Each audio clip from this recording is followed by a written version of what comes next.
What's going on, guys? So it looks like the box price of video games may finally be going up to $70. We've had quite a few AAA games come out at the $70 price point. Most recently, the Final Fantasy VII Remake. The PC port is $70. Now, it's probably not worth that based off of the reviews, but it's $70. Then NBA 2K 2021, $70. Call of Duty, Demon's Souls, and Ratchet & Clank A Rift Apart. Now, I think that one is particularly interesting because the Ratchet & Clank games have historically priced themselves cheaper than the AAA, your typical AAA game. They'd be like $50, $60, sometimes even $30 for some of the smaller games.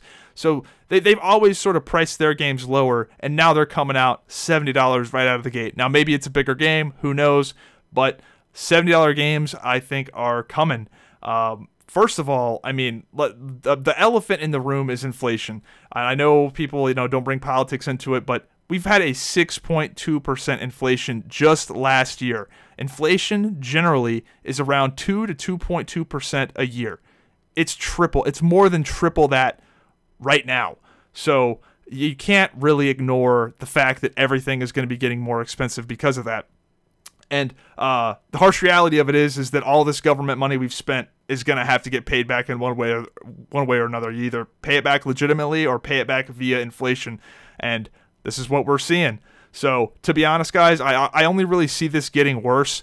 Maybe we won't have 6.2% inflation every year, but I think it's going to be a while before we get back down to that 2 to 2.2% with the amount of money that our governments around the world, but this is not just a U.S. thing. Governments around the world are spending like crazy amounts of money. It's nuts. So I really don't think this is going to get any better anytime soon. And I expect prices for many things to go up, particularly the staple items, the tentpole items. For example, chicken breast in the United States is $1.99 a pound, at least everywhere I've lived. It's been like that for years and years. As long as I can remember, it's always been $1.99 a pound. Now, stores are probably losing money on this, but that's always been like that tentpole item that's had an unchanging price for the longest time. With the inflation the way it's going right now, I can't not see those kind of things going up.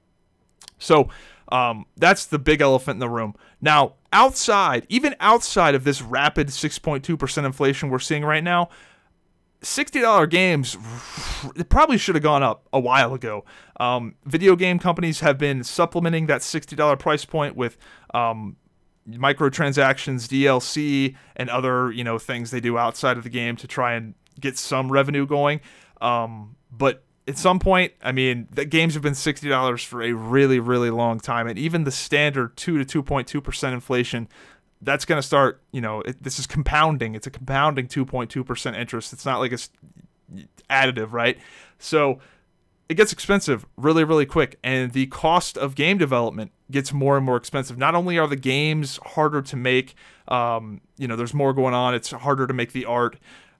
But you also have to factor in like the cost of healthcare. You're like, what do you mean the cost of healthcare in video games? You have to give healthcare to all these employees. You have more employees, you have more healthcare costs, more HR. Like everything just continually scales up and gets more and more expensive. And the final product is going to be the game gets more expensive. So bad news so far. But luckily with the way digital distribution is, there is a lot more flexibility in game pricing. So in the past, it was much harder to get a cheap game on physical store shelves because retailers don't want to physically store items that they don't make a lot of money off of. They want the $60 games. They want the high price point, high profit margin games because that's how they make their money. With the way digital distribution is now, we can see $20 games, $8 games, $70 games. We can have the range. So it's not all bad news. And I'm really curious to see how much of this sticks.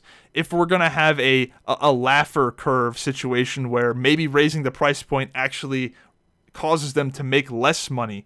Same thing, an example of real life is taxes. A lot of people think if you just keep raising taxes, that will increase government revenue. But there's something called the Laffer Curve where you can raise taxes to a certain point, but then after that point, you actually start bringing in less money. It's kind of an interesting phenomenon. And the real elephant in the room here, and I'm sure this is going to resonate with a lot of people, is that I'm not buying $60 games right now, not because that price point is just so volatile to me that I can never see myself paying $60. It's just there's this giant ever-expanding backlog of excellent games that I have yet to play due to lack of time. I have not played The Witcher 3 all the way through. Infamous Second Son came out when the PlayStation 4 launched. I wanted to play it. I just never got around to it. As an adult with, various entrepreneurial things going on right now, it's really hard to find the time. And it's not like I'm sitting here working like all day, every day, 24/7, but it's just like there's so much really cool stuff coming out that I just find myself having a hard time to play it. And even outside of just single-player games, you have the free-to-play games as a service. You got like, Valorant, Halo Infinite, these multiplayer games that you can just dump a lot of time into and never spend a dime. And then outside of gaming, you have Netflix and like the Witcher show, the Halo show coming up.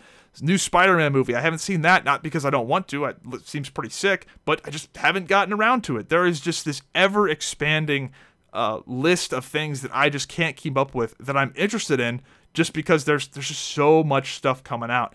And it's really interesting when you think about how Fortnite said their biggest competition is not actually other games. It's Netflix and Amazon Prime and these other things that are, TikTok, these other things that are competing for in the entertainment space. And I think with video games, that's becoming more and more a thing, is that games really aren't competing with games. Games are competing with everybody, and everybody's competing with everybody for your time and attention.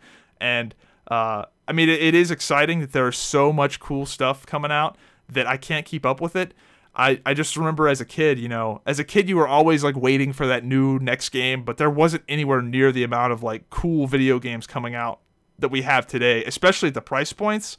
I'm pretty envious of the kids nowadays, because you've got, Steam, where you can just get amazing games for like $1.